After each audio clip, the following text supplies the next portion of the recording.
Օրեր առաջ հանրությանը ներկայացվեց Ավետիք Իսահակյանի անվան գրադարանի վայրում նախատեսված կենտրոնի նախագիծը։ 1890-ականներին կառուցված ժամանակին Արական գիմնազիա հանդիսացող պատմամշակութային հուշարձանների ցանկում ներառված հին շենքից կպահպանվի միայն ճակատամասը, որն էլ կամրացվի մի քանի հարկ բարձր լրիվ այլ ոճի շինության վրա։ Այլ կերպ ասած, այս հուշարձանից կպահպանվի միայն ֆասադը։ Իհարկե սա առաջին դեպքը չէ, երբ հին շենքերից պատմամշակութային հուշարձաններից պահպանվում է միայն ճակատամասի քարերը, սակայն արդյոք շենքը պատմության եւ մշակույթի մասն է միայն իր ճակատամասով։ Երբ խոսքը գնում է ճակատային մասերի պահպանման հետ կապված եւ դա ներկայացում է որպես պատմամշակութային հուշարձանի պահպանում,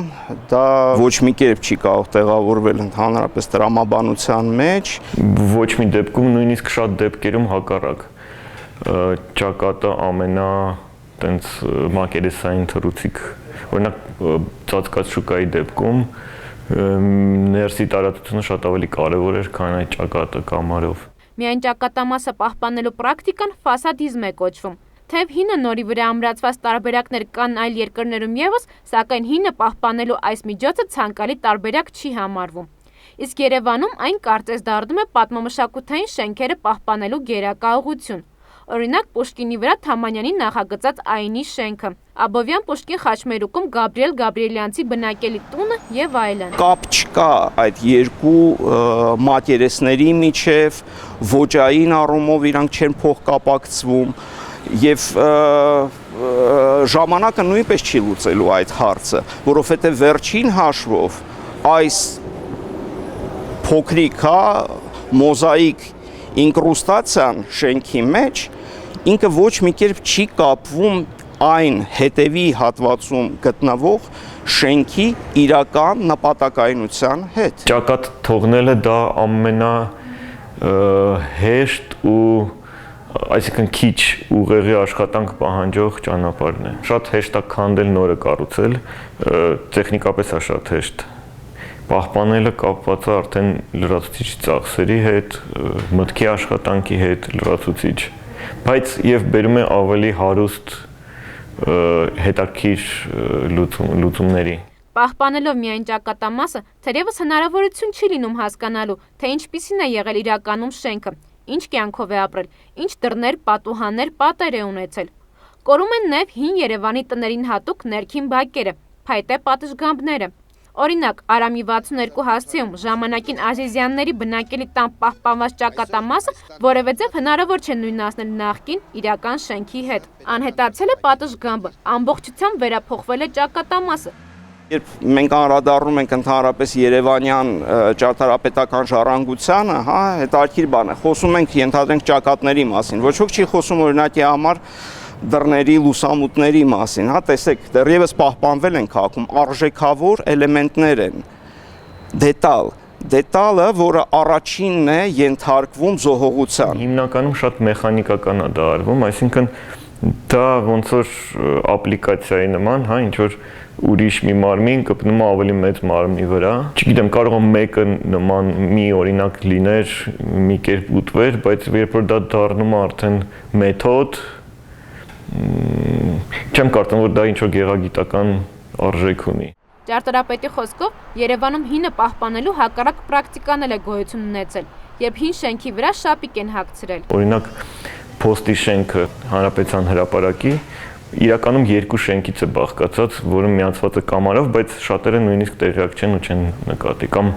Պատկերասրահի շենքը։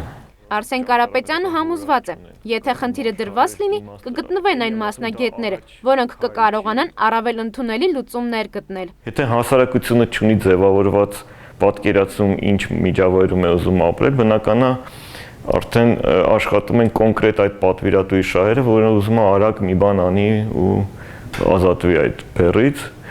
եւ համապատասխան մասնագետների է կանչում, համապատասխան վճարվում են, համապատասխան աշխատում են։ Սակայն այս բոլոր փոփոխված, ճակերտավոր պահպանված ու վերականգնված շենքերից դժվար է պատկերացնել, թե ինչ կյանքով է ապրել հին Երևանը։ Ժամանակին քաղաքի բազմաթիվ այցեքարտեր ուղղակի վերացվել են, ջնջվելով հանրության քաղաքի հիշողությունից, եւ մասնագետները համոզված են, որքան էլ փորձեն վերստեղծել հինը, այն միշտ կեղծ է լինելու։ Արվեստագետ Ռուբեն Արևշատյանը օրինակ է բերում 1970-ականներին իրականացված հին Թիֆլիսի վերակառուցումը, որը հակասական գնահատականների է արժանացել ժամանակին։ Հին հատվածը որ կա,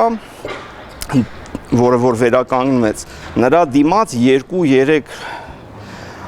շարքով ուրեմն կառուցապատում էր ավանդական ուրեմն Թիֆլիսյան ուրեմն քաղաքային աուտենտիկ կառուցապատում, այն բնօրինակ շենքերն են, որոնք պարզապես մաքրեցին, որպեսզի բացեն 20-րդ դարի վերջի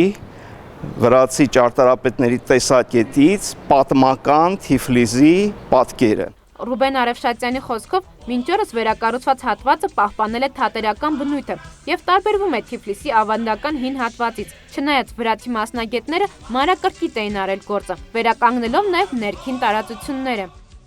Կոնկրետ այն նախագիծը, որը առաջարկվում է Երևանի համար, դա ընդհանրապես, այսինքն պատմության սինթեզում է, դա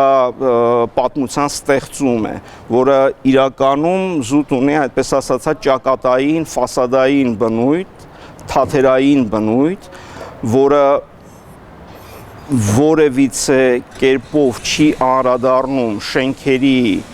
բովանդակությանը, այնինչ որ տեղի է ունենում ճակատից այն կողմ, որովհետև վերջին հաշվով շենքը ձևավորվում է ներսից, այն ճակատային չի, ճակատը վերջնական արդյունքն է։ Բան ասեմ, որ կարող է վատ ընդունվի, բայց ես գտնում եմ, եթե քանդում ես, ավելի լավ է անկեղծորեն քանդես, որպեսզի առաջ գնաս, ինչ որ նոր բան մտնի։ Եթե քանդում ենք, բայց այդ քանդածի նմանակում ենք ստեղծում, ընդհանրապես իմաստը կորցնում է ամեն ինչ։ Այսինքն որ ասում են Թամանյանն էլ էր քանդում, բայց եկեք